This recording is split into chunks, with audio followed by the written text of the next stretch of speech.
Vamos a visitar a Hernán Lecher, economista, director del Centro de Economía Política Argentina, CEPA, el cual se dedica a la investigación y análisis de la economía argentina desde una perspectiva político y social.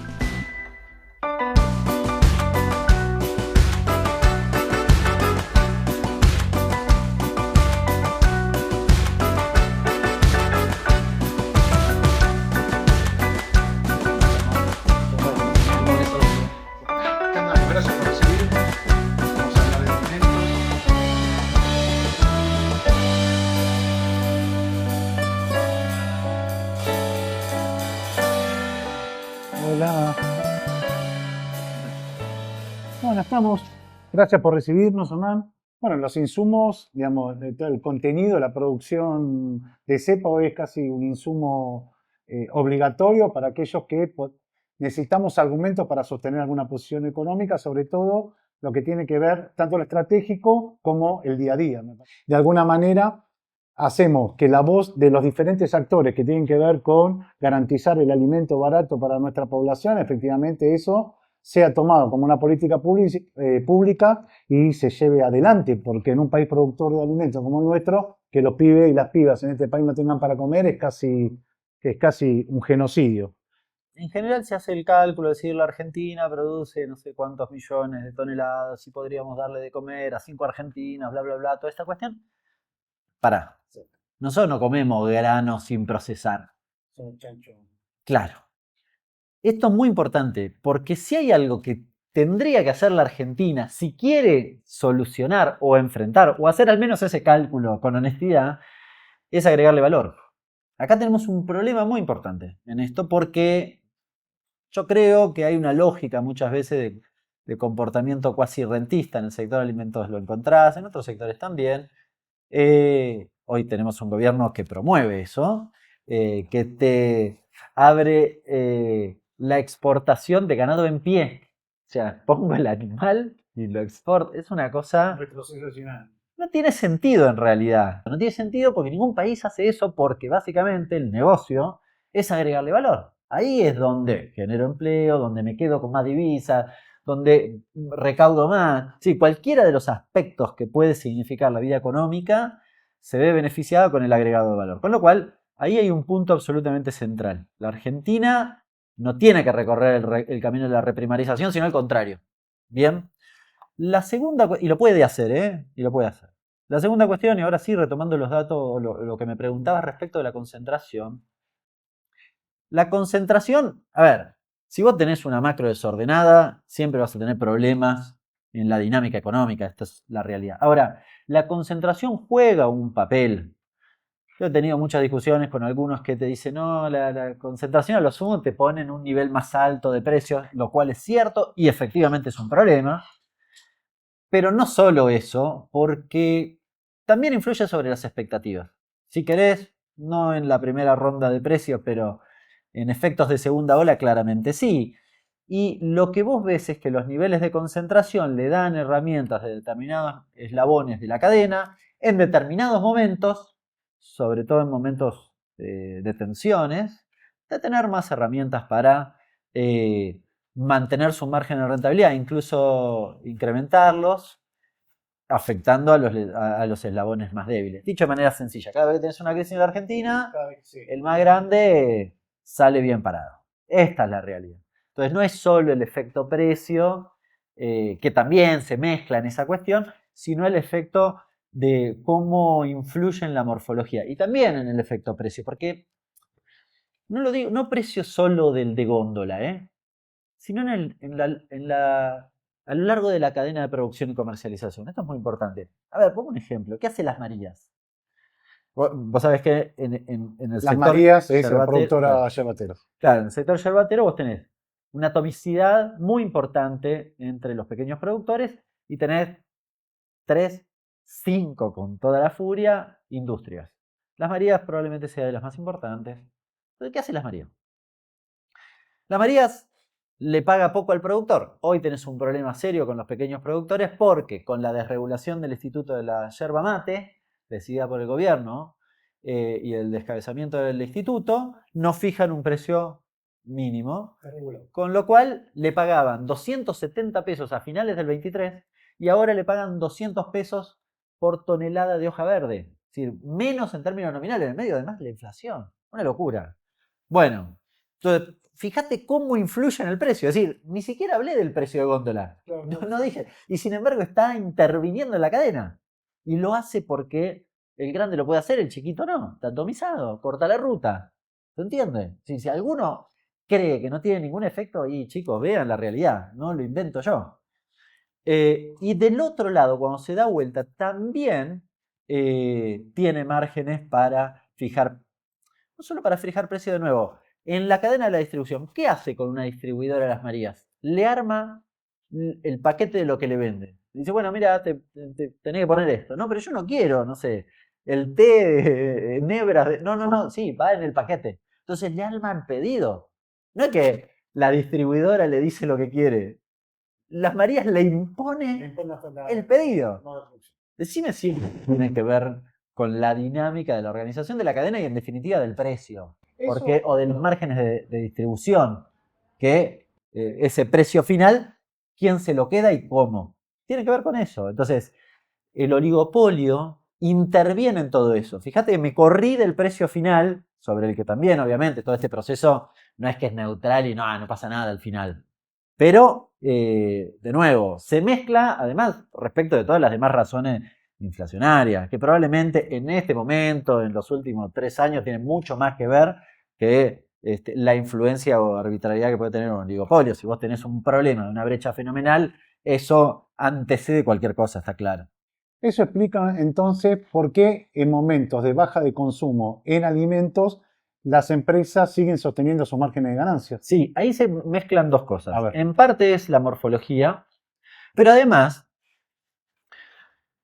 en el mediado de los 80, Frenkel escribió, un economista para mi forma de ver prestigioso, hizo una tesis muy interesante donde comprueba empíricamente que la mayoría de los precios en la Argentina, lo que él denomina precios finales, básicamente se explican por el lado de los costos, no por la relación oferta y demanda.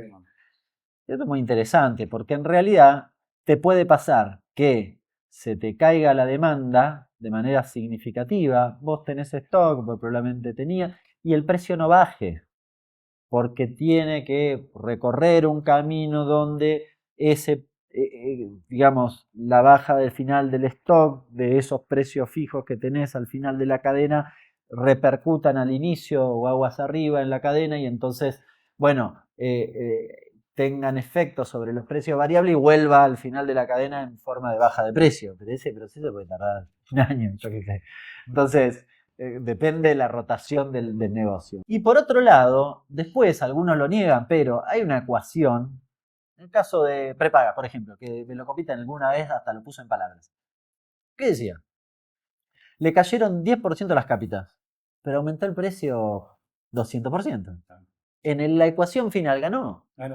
Entonces, es más, lo pongo como ejemplo porque el propio Velocopite en una entrevista dijo, mira, nosotros nos queremos quedar con la crema de los que aportan acá. No, hay una parte, hay un 10% que no nos interesa ni siquiera que estén atados o que contraten la prepaga, porque probablemente me demandan más y me pagan una cuota relativamente baja. Entonces, la verdad que ni siquiera los quiero acá. Fíjate que esa dinámica, bueno, no implica que la caída de la demanda te baje el precio. Te baje el precio.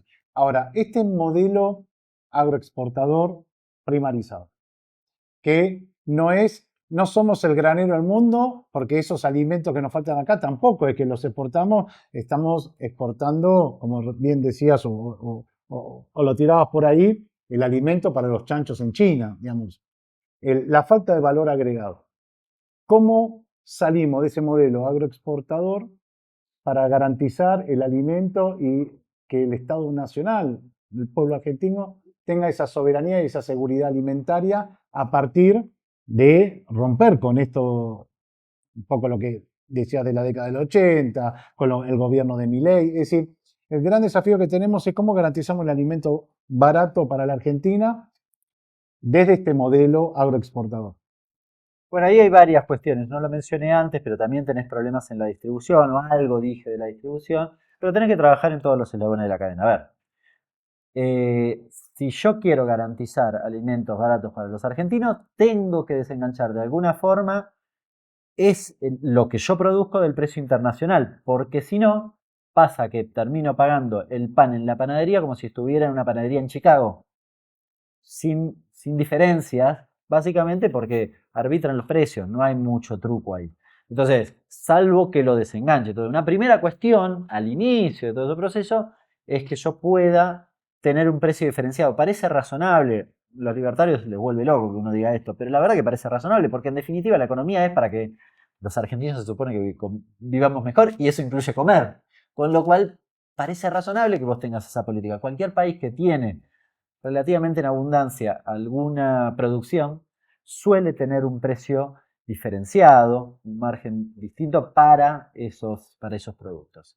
La segunda cuestión, digamos, tiene que ver con cómo mejorás el proceso productivo y la cadena en general. De nuevo, yo soy de aquellos que cree que el Estado tiene que meterse en la cadena cuando la relación entre los actores de esa cadena es muy desigual. No meterse porque sí. Tienen que meter para que eso no sea que uno se comen a los otros. Sencillamente, pues si funciona bien, no tiene que meterse, está claro.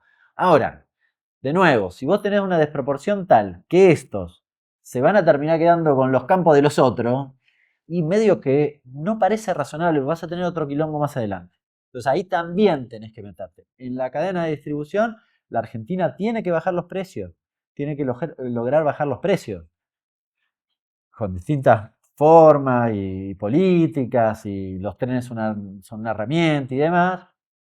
Y después cualquier otra cosa que te permita a escala influir sobre el precio. En algún momento yo me había entusiasmado con lo de Vicentín, porque Vicentín podía ser una empresa testigo que haga las veces de lo que hace YPF. YPF aumenta el precio y las demás aumentan atrás. No es al revés. ¿Por qué? ¿Está escrito en algún lado? No, porque tiene el 50% del mercado. Se acabó. Entonces, si vos tenés una empresa que exporta grano y no sé, tiene el 30% del mercado, y marca la cancha. Bien, con las normas del mercado. Pero no Yo el no. mercado, claro. Con lo cual me parece razonable, me generaba entusiasmo, y además porque tenía su pata en el sector alimentos. Entonces vos te podías meter ahí. Bueno, no solo no se hizo, sino que a esta altura del partido vemos que los de Vicentín, los dueños de Vicentín, mató presos. Una de las varias causas que tiene en la justicia la empresa Vicentín, recordemos la importante cerealera de la localidad de Reconquista de Santa Fe. Con la justicia, que además deja mucho que desear, pero sin embargo los mete Así presos. todo. Con lo cual uno dice, bueno, debió haberse ido a fondo en ese esquema. Eso es una herramienta para mí absolutamente indispensable, porque te permite intervenir con las leyes de mercado, pero a escala también, ¿no? Porque después están algunas experiencias que te traen del campo a tu casa y qué sé yo, pero que en general tienen problemas con el esquema de distribución. Y con la escala. Y con la escala. Y entonces termina siendo más caro, no competitivo, y es un problema. Entonces, no digo que esté mal, está bueno, tiene otros aportes. Hay gente que lo compra porque, bueno, es el pequeño productor, por la calidad, porque es más natural y demás, está bueno, pero si vos querés discutir precio, probablemente esa experiencia no te influya sobre el resto de los actores. Entonces, no te resuelve esa problemática. Eso sí me parece que tiene que darle, o hay que darle escala, ¿no? Sí, con respecto a esto, ¿no? Que decía, ¿cómo desenganchamos los precios del comercio exterior? Es decir, ¿cuál es la intervención estatal que vos ves, o la política pública, o acuerdos generales de desengancharnos de los precios de los commodities? Hay tres, no hay mucho. DEX, derecho a exportación, cupos, o un esquema mixto de fideicomiso, que es quizás el más interesante. Que es un poco lo que se hizo hasta ahora. Sí, en algunos casos con más éxito, otros no. Sí. Es decir, tampoco es estático eso, no es necesario que sea en todos los momentos. Depende de las condiciones, depende de lo que suceda a nivel global y demás. Es decir, cosas que vos quizás no dependen de vos, con lo cual Por eso me parece que tienen que tener dinamismo. Pero no sé, yo recuerdo el fideicomiso del aceite funcionaba bien. Harina también. Y el de harina también. Funcionaban. El de harina tenía algunos problemas porque había una parte de la cadena que no estaba registrado, que funcionaba en negro y entonces ahí tenías un poco un problema. Pero bueno, en el mediano plazo tendía a corregirse en el sentido de que se irregularizaban, accedían al fideicomiso y en términos generales igual también favorecía a darle estabilidad al precio. Los dos funcionaron bien y la verdad que el del aceite nadie se quejaba. No, se quejaron cuando terminó. Se quejaron cuando terminó. Con lo cual no me parece tan traumático. Y además parece razonable. Parece razonable. De nuevo, es decir. Y en segmentos particulares, porque, insisto, la Argentina es razonable que si produce nivel de aceite en cantidad y lo exporta, bueno, los argentinos lo paguemos un poco más barato. Nadie se tiene que enojar, porque en todo caso, la discusión es, viste, algunos te la exageran y dicen, pero el pobre productor. En el aceite no estamos hablando del pobre pequeño productor. Pero el productor, el margen, si el margen de rentabilidad le da, chicos. Ya está. O sea, si pierde plata, lo entiendo, tienen razón. Pero si no pierde plata, y ganan bien, bueno, los argentinos podemos vivir un poco mejor. Podemos vivir un poco mejor. ¿Crees en las políticas de los programas de control de precios, ley de góndola, etiquetado frontal, como forma de regular ese mercado? Sí, me parece que son útiles en determinados momentos. Por ejemplo, Milei hizo un plan de estabilización, al revés de lo que debería haber hecho. Un plan de estabilización más o menos serio se hace con control de precios. ¿Por qué? Porque permite que no haya pícaros que vean en el escenario de regulación la posibilidad de aumentar los precios mientras los salarios se quedan atrasados. Bueno, bien hubiese estado, hizo lo contrario.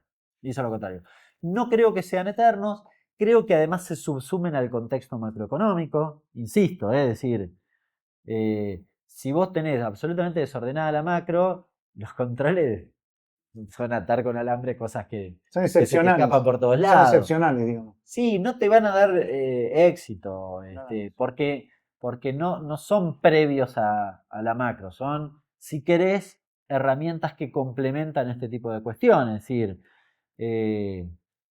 vos podés hacer acuerdos de precio temporarios para un plan de estabilización, por determinados momentos, por determinadas condiciones, para corregir determinadas cuestiones, para que haya un proceso de convergencia de determinados precios, no sé, momentos donde vos necesitas este tipo de cuestiones. El programa Precios Cuidados, de hecho, funcionó muy bien en la primera etapa y Macri no lo sacó porque funcionaba muy bien. Yo siempre fui muy partidario. 14, 15. Claro, porque se metía dentro de la cadena. Entonces, no es que era una olla a presión sobre el final de los precios y hacía que no se metía hacia dentro de la cadena, entonces el grande le achicaba el margen al chiquitito y vos, está bien, no te aumentaba el precio, pero hacías un quilombo bárbaro en el resto. No, se metía. Entonces, empezabas a discutir dentro de la cadena cómo es un poco la cuestión, para que a todos les vaya bien. Eso siempre me pareció interesante. El programa Precios Cuidados en esa etapa funciona bien. Después Macri lo distorsionaba, porque Macri ¿qué permitía? Permitía que en el programa salgan los productos y vuelvan a entrar. El caso típico fue la Coca-Cola. Salió 6 meses, cuando volvió a entrar había aumentado 80%. Aumentó bueno, y después, listo. claro. Pero eso no tiene sentido porque desnaturalizaba el programa. Y además porque la otra pata importante que tenía ese programa y por el cual funcionó, es que tenía una especie de control ciudadano. Bien. Yo sé que les vuelve locos, pero cualquiera que le inquiete esto puede buscar las experiencias en Israel, por ejemplo, cuando aumentó el precio de un queso, que no me acuerdo el nombre en particular, aumentó de manera sustancial, salió la gente a la calle. ¿Entendés? No fue salió a la calle. Bueno, la Argentina tiene historia de movilización, en general no tenemos historia de movilizaciones porque aumentó el precio de los productos, lo cual es un poco llamativo. Pero bueno, en definitiva es eso. control social para los abusos, no para ponerse la gorra porque sí.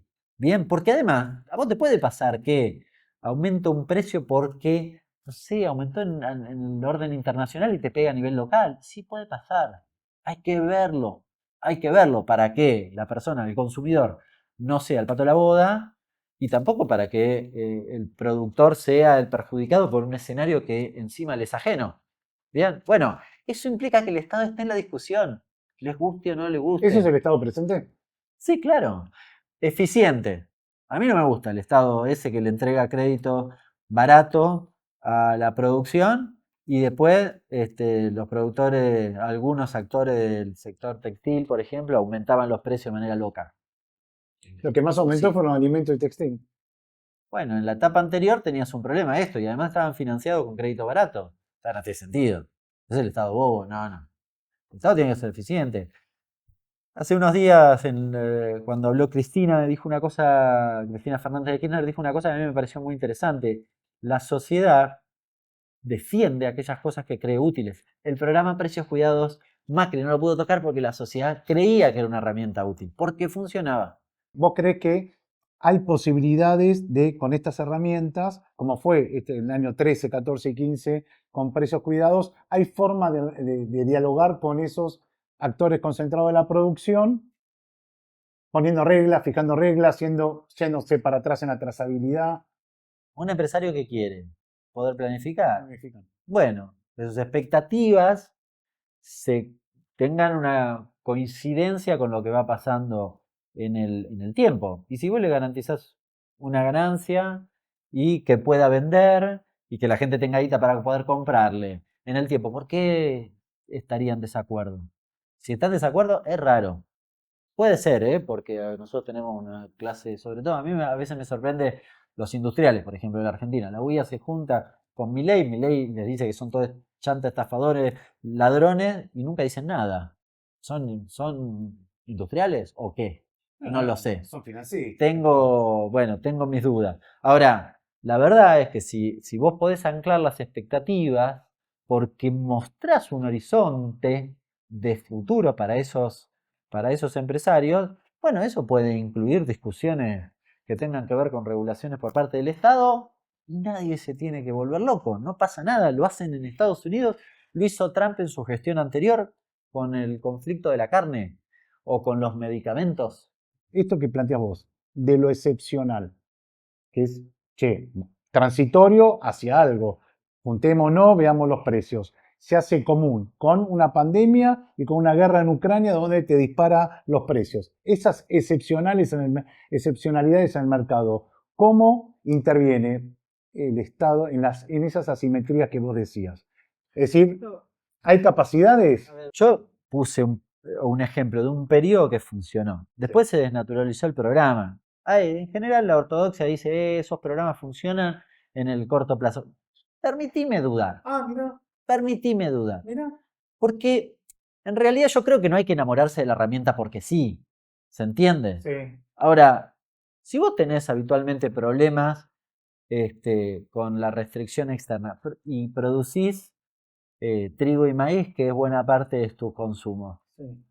medio que siempre vas a tener ese problema de, digamos, vas a estar a tiro de que si suben los precios internacionales te peguen en lo local, en tu comida, arriba Eso de la mesa. debería ser parte del De ADN. nuevo, quizás no, qué sé yo, dentro de 5 años quizás tenemos muchísimos dólares y eso nos importa bastante poco Mirá. porque el escenario cambia.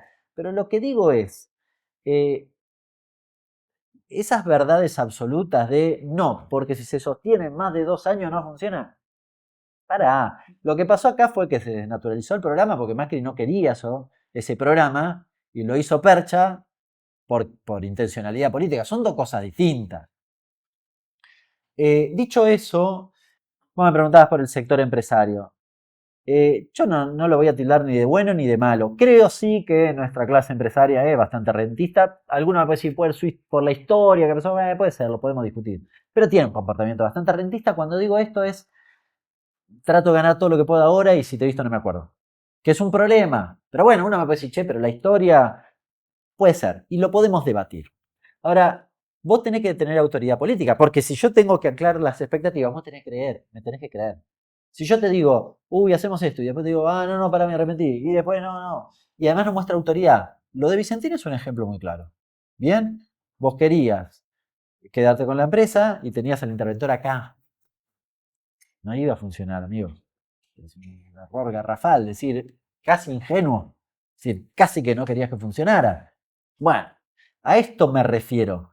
De nuevo, la clase empresaria, cuando ve que vos tenés autoridad y anclás las expectativas hacia un rumbo, te puede gustar más, menos o un poco en el medio. Sí. Pero ninguno es boludo, perdón el término. Entonces, entienden que ese rumbo es un recorrido que vos vas a trabajar para hacerlo. Y para mí es eso, es construir autoridad. Entonces, las regulaciones o las discusiones vinculadas a las regulaciones se dan en ese marco. Vos tenés que mostrar a dónde querés ir. Y esto lo tenés que hacer con todos los actores de la economía, con la gente y con los empresarios.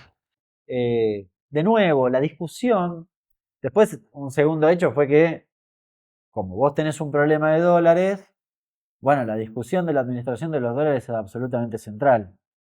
Si no, preguntémosle a Milei, que lo niega hasta el día de hoy, pero todo el día está viendo y administrando el tipo de cambio. Entonces, dale chicos, ya lo sabemos todos, se recontranota, pongámoslo sobre la mesa y discutamos eso y dejémonos de joder una vez por todas. Ese es el problema principal de la economía argentina, veamos cómo lo resolvemos. Bien, más acá o más allá, pero veamos cómo lo resolvemos. La Argentina, para mi forma de ver, no administró demasiado bien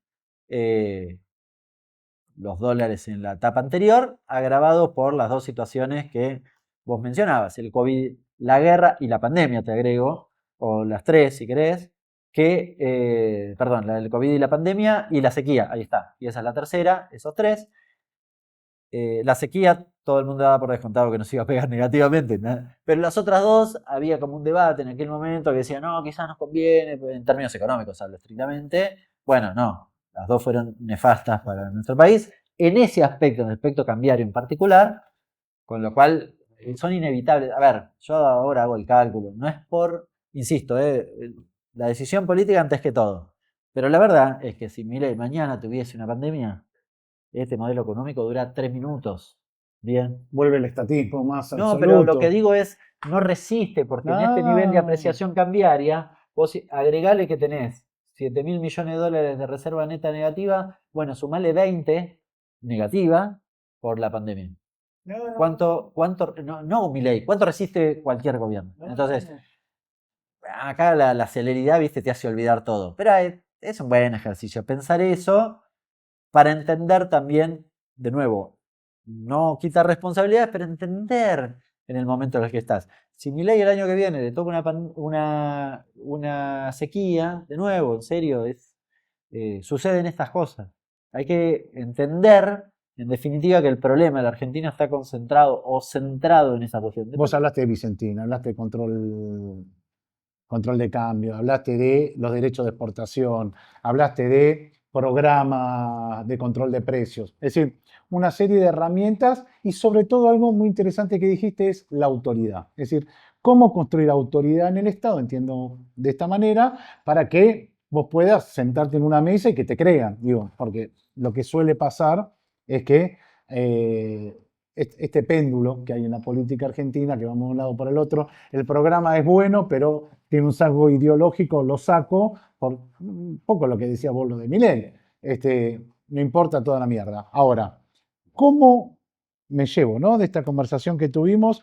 ¿Cómo construir autoridad en un Estado que tiene de por sí un serio trabajo histórico en defender los intereses que no son populares? Es decir, el Estado está, si bien están en disputa, pero a la hora de beneficiar los intereses, sobre todo de las empresas productoras de alimentos, o sea que hubo un proceso de concentración muy importante a partir del 76 esta parte, en la producción y también, como dijiste, en la distribución de alimentos. Lo cierto es cómo construir autoridad en el Estado. Ese Estado que decís vos, ¿cómo construye esa autoridad? Para mí son dos cuestiones combinadas. El común de la gente identifique en tu propuesta o en una propuesta concreta queremos crear la empresa estatal de alimentos. Bueno, que eso es una herramienta que puede solucionar parte de sus problemas. Primera cuestión. Y segundo, tenés que hacerlo y tiene que ser Tiene que salir bien. eficiente y salir bien. Sí. Cuando Milei quiso privatizar YPF, no pudo. ¿Por qué? Porque había amplios consensos de que esa empresa es útil para el conjunto de los argentinos. Entonces, no pudo avanzar. Bueno, si eso efectivamente es así, los objetivos me parece que se cumplen y se retroalimenta. Cuando vos haces eso te genera autoridad y te permite en todo caso dar discusiones adicionales. No digo que sea sencillo, lo digo, me parece que ese es el camino, recomponiendo las herramientas del Estado, ¿no? Porque este es un proceso que estamos viviendo hoy, parecido al de la década de los 90, que desmantela al Estado, lo dice abiertamente Milei, que desmantela al Estado en sus herramientas últimas. Es decir, si yo he hecho toda la gente de la Secretaría de Comercio y mañana quiero implementar un plan, es más difícil. No hay mucho truco. No tengo ni siquiera información. Claro, no hay inspectores para dar la góndola, los precios No tengo góndola. información, no les pido que me digan nada. ¿Cómo hago? No sé si me retienen los productos para presionarme y que la gente se enoje y entonces tengan que aumentar o les permita aumentar el precio y demás, en marco de un acuerdo, por ejemplo. Bueno, todo eso no lo podés hacer de manera sencilla, pero no es solo eso. Es qué política de créditos tenés y qué forma y herramientas yo tengo para regular ese tipo de cuestiones. ¿Qué política doy desde un ministerio de producción? ¿Qué políticas de agregado de valor? Volviendo al origen, le incorporo a mis procesos productivos. Bueno, todo eso, es decir, trasciende un área en particular. Es el Estado en su conjunto pensando en, ¿no? Es decir, en algún momento, Cristina había creado un organismo, no llegó casi a funcionar, porque fue al final de su mandato, debe haber sido finales del 14, principio del 15, se llamaba ANPE, un doble E, que era la Administración Nacional de la Participación en Empresas Estatales. Y era un organismo donde todos los directores del Estado que participaban en empresas con participación estatal se coordinaban políticas comunes. Entonces tenías el loco que estaba en el banco hipotecario, que decía, che, acá en el banco hipotecario está yendo así, tiene excedente, podemos hacer esto, entonces el otro, y de ahí salió Procrear. ¿No? Es decir, por poner un ejemplo. Bueno, eso me parece interesante, porque te permite... ¿Ese es el Estado inteligente? Bueno, ¿Qué me parece que es en ese sentido, sí. Me parece que esa es la orientación que deberías darle a este tipo de políticas para que la participación del Estado en las discusiones en las que participe lo haga de manera eficiente y el común de la gente lo ponga en valor.